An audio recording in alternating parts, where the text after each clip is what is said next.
Bonjour Alain Rousset. Bonjour. Alors vous êtes candidat effectivement à votre propre succession. Vous briguez un 4e mandat à la tête de cette région Aquitaine devenue, allez, on va être précis, Aquitaine, Poitou-Charentes, Limousin. Il paraît que c'est grand comme l'Autriche, super région. On va y venir dans un instant. Mais tout d'abord, Alain Rousset, faites-vous partie des 161 députés socialistes, il faut y ajouter des écologistes et des partis radicaux de gauche, qui vont voter ce matin en faveur de l'amendement vedette, il faut bien le dire, de Jean-Marc Ayrault et de Pierre-Alain Muet, qui va instaurer début 2017 cet abattement de CSG pour les revenus les plus modestes. Alors je n'ai pas signé cet amendement et je m'interroge toujours sur l'apparente efficacité sociale de cette réforme. Je rappelle que cette réforme, la CSG, avait été mise en place et inventée par Michel Rocard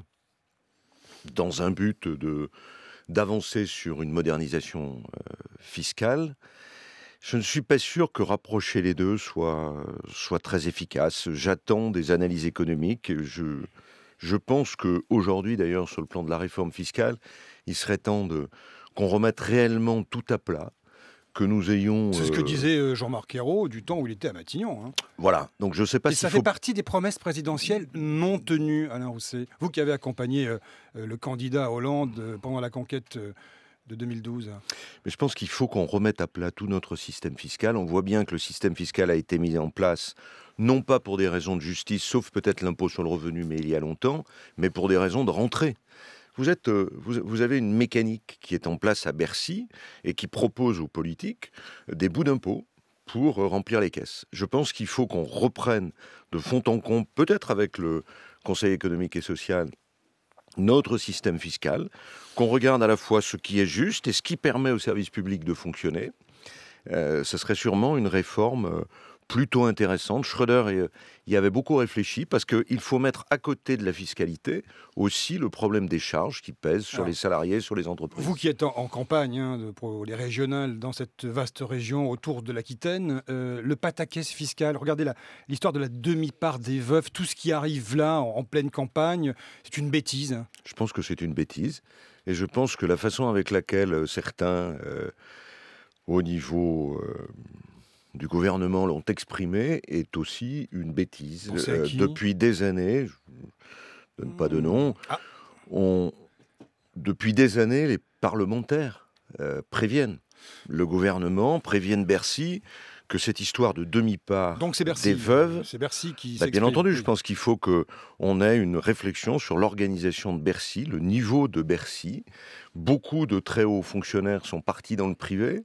Et je pense qu'il y a encore des capacités énormes, mais il faut qu'on soit attentif à cela. On ne peut pas dire aujourd'hui que c'est de la faute à Sarkozy, pardon de vous le dire aussi franchement que cela. Vous pensez à Michel Sapin ? Je pense à personne en particulier, que c'est de la faute à Nicolas Sarkozy. Cette histoire de demi-part, est-ce que je peux vous livrer une confidence ? Je veux dire, il se trouve que ma propre mère, est dans ce cas.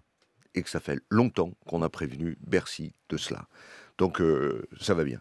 Vous avez la sensation que Manuel Valls a dû, au fond, céder à une partie du Parti socialiste, Vous savez, les frondeurs, voire plus, Il a fini par devoir reculer face à Jean-Marc Ayrault, qui tient une petite revanche personnelle, lui qui voulait mener à bien cette réforme fiscale. Je ne suis pas assez au cœur du pouvoir national ou du parti pour vous répondre ça, Joker.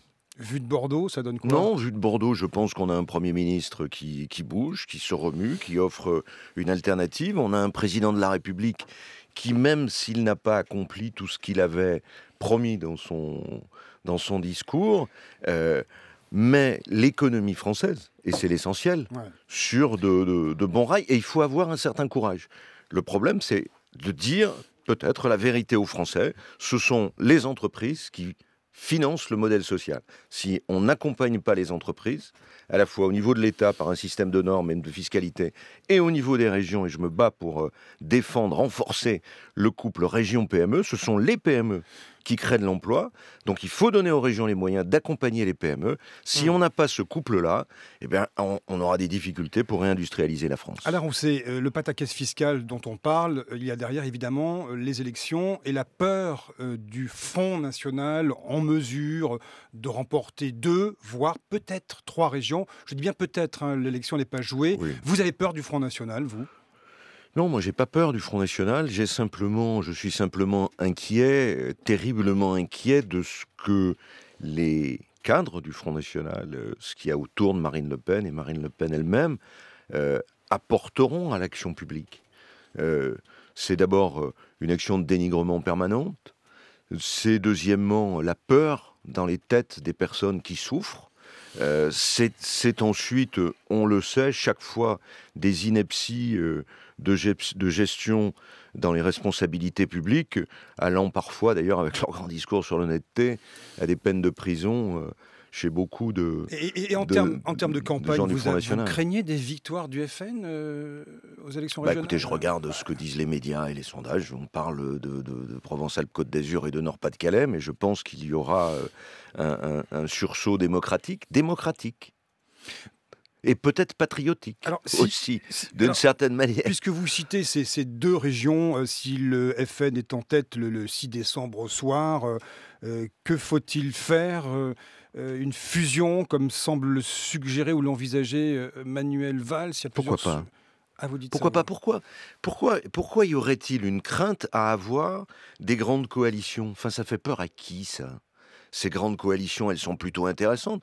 Vous pensez qu'il y a tant de différences que ça entre certains centristes de gauche et certains centristes de droite? C'est énorme ce que vous dites, parce que mais c'est pas énorme, tout le monde le sait sur le terrain. C'est plutôt de dire on est face à face. Mais est-ce que notre modèle présidentiel et centralisé produit des débats artificiels? Moi, j'ai bien aimé la phrase que François Hollande a prononcée quand il a décoré Michel Rocard de la Grande Croix de la Légion d'honneur. Ce qui est important est moins ce que l'on dit que celui ou celle qui le dit.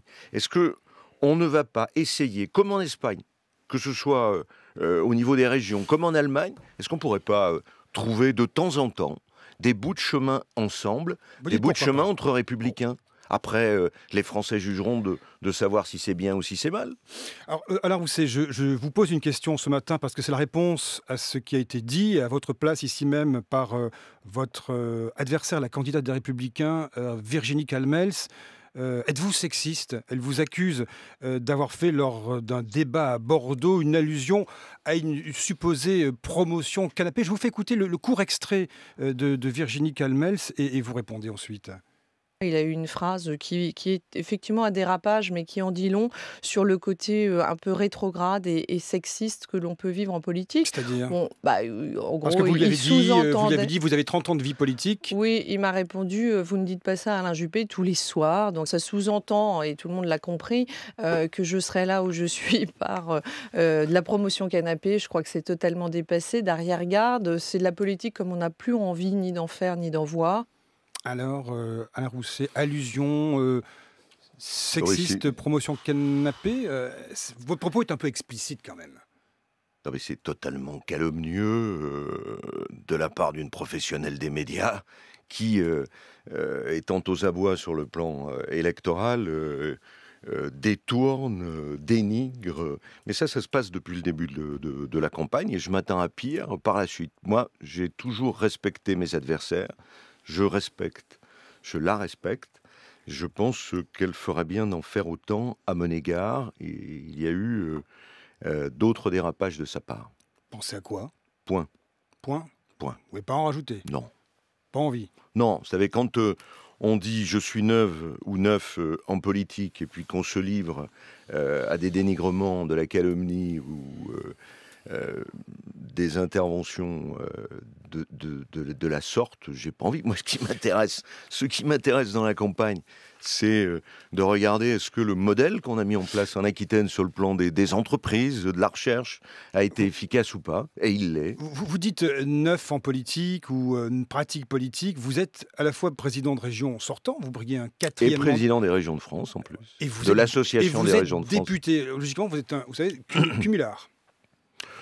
Eh ben oui, j'assume jusqu'en 2017, puisque c'est la gauche, je le rappelle, qui a fait voter la loi sur la parité, qui a fait voter la loi sur le non-cumul, parce qu'il y a quelques années de ça, c'était pas 2 mandats, c'était 3, voire même ou 4, ce que je n'ai jamais exercé. Puis il y a d'autres cumuls, hein. Vous pouvez avoir du cumul dans des fonctions privées et des fonctions politiques. Donc ces leçons, il faut être très prudent avant de les lancer. Cette loi s'appliquera, sauf si la droite revient au pouvoir, puisque le groupe de droite au Sénat, le groupe Les Républicains au Sénat, a décidé de remettre en cause la loi sur le cumul. Merci à vous, Alain Rousset, d'avoir été notre invité ce matin.